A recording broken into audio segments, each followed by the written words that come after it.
mon avis sur la Via Ferrata des Balcons de l'Orme. Si vous êtes dans le coin,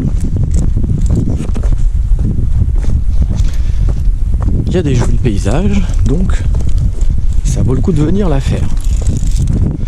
Par contre, si vous n'êtes pas dans le coin, elle est très rapide à faire. Donc, après, ne venez pas que pour faire ça. Il y a dans la région plein de trucs à voir, ok. Mais si vous venez juste pour faire la Via Ferrata et repartir, ne venez pas trop loin.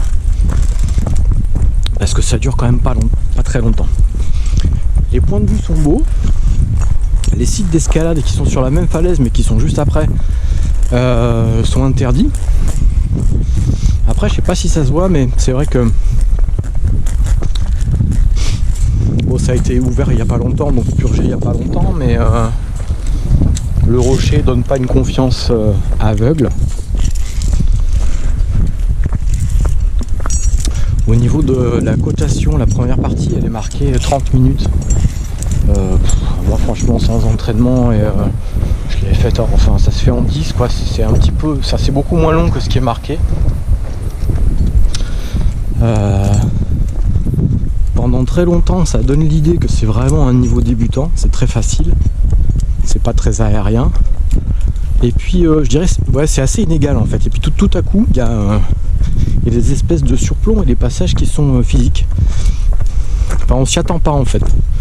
On est bien détendu dans la première partie et après du coup on se dit ah bah oui quand même c'est une Via Ferrata. Donc ouais, ma conclusion c'est ça, si vous êtes dans le coin, passez la faire, c'est sympa, joli point de vue. Sinon n'hésitez pas à utiliser les échappatoires si vous êtes avec des enfants petits, parce que je dis il y a quelques passages qui sont du coup pas si évident que ça. Par contre elle est bien équipée, si vous le faites avec des enfants et que c'est le début, il y a des queues de vaches.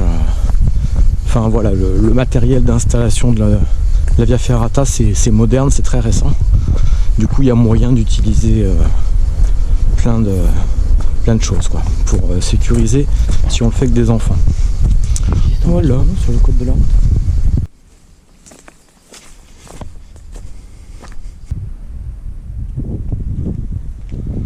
Au moins on était sous bonne protection.